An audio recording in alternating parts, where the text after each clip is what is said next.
Good evening, I'm Kartik, I'm Alvin. and welcome to tonight's special segment on the Cold War. Today we're focusing on a period of Detente from 1970 to 1979, a time marked by attempts to ease tensions between the US, the Soviet Union, and China. We'll be examining whether Detente truly paved the way for peace or if it masked a deeper issue. That's right. While some see detente as a necessary pragmatic response to a volatile world, I'll be arguing that it was ultimately flawed. It offered temporary relief, but did little to address the core challenges of Cold War rivalry, and even led to unintended complications. Let's begin with why the Vietnam War had weakened the U.S. global's influence, and both superpowers were burdened by the economic and military strengths. The constant threat of nuclear war made the diplomatic solutions unnecessary. As noted by the U.S. State Department, detente was driven by both the need to avoid mutual destruction and the desire to manage mounting economic pressures. In this context, negotiating arms controls agreements like the Strategic Arms Limitation Talks, SALT I, of 1972, was just not a defensive move, it was a way to preserve stability. While that may be true, we must remember that the underlying problems remained unaddressed. Detente was essentially a diplomatic band-aid. Even though SALT I set limits on ICBMs and anti-ballistic systems, both sides continued to build up their arsenals. The talks provided temporary relief but did nothing to stop the long-term arms race or prevent further escalation in other regions. A cornerstone of detente was opening diplomatic relations with China. President Nixon in 1972, as shown here, visits the People's Republic of China. This move was not only marked the first U.S. president to visit the PRC, but also helped counterbalance Soviet influence by driving a wedge between Moscow and Beijing. This strategic realignment was crucial in shaping the global balance of power. However, while Nixon's visit achieved short-term gains, it also set off a series of long-term challenges. The U.S. adopted the One China policy, effectively sidelining Taiwan by recognizing the PRC as a legitimate government of China. This shift removed Taiwan from the international stage, leading to ongoing tensions in U.S.-China relations. Instead of resolving conflict, it planted seeds for future disputes. Another major achievement was the signing of the Helsinki Accords in 1975. This agreement involved 35 nations, including the U.S. and the USSR, helped ease the Cold War tensions by recognizing post-World War II European borders. Although not perfect, these accords established a framework that fostered dialogue and built the foundation of future negotiations.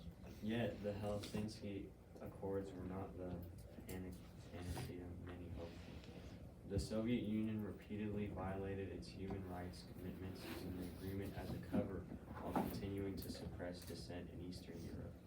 Critics argue that the Accords offered a false sense of security and failed to curb Soviet expansion or protect the freedoms of its people. It's important to recognize that economic factors played a critical role in driving detente. The Soviet economy was on a stagging, while U.S. was dealing with aftermath of Vietnam, the inflation, and even the shock of the oil crisis, as seen here on the photos. This increased economic independence and emerged both sides to ease internal pressures.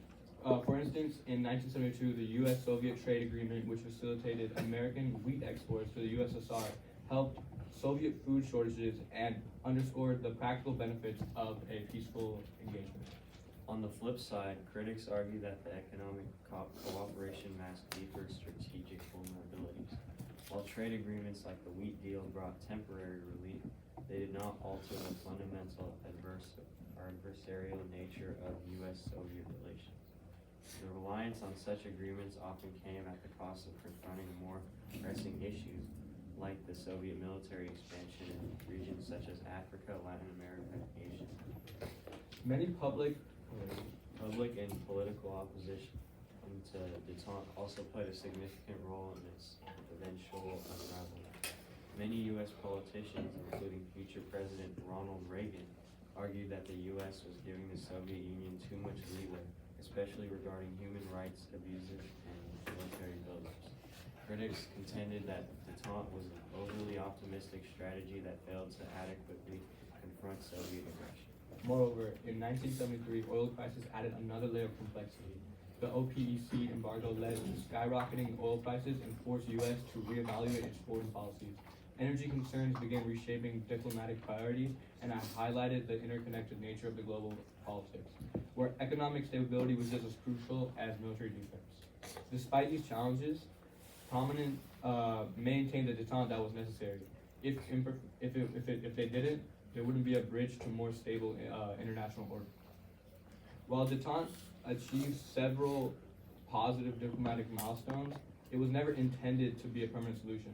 The Soviet invasion of Afghanistan in 1979, along with continued Soviet support for communist movements around the world, signaled the end of this period and of this relaxed tension.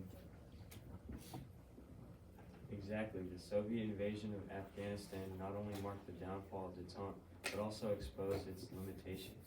The U.S. response, notably through the Carter Doctrine and increased defense spending, underscored that the temporary peace achieved during detente was insufficient to counter long-term Soviet ambitions. It wasn't merely a failed experiment in diplomacy, it was a clear indicator that underlying conflicts were far from resolved.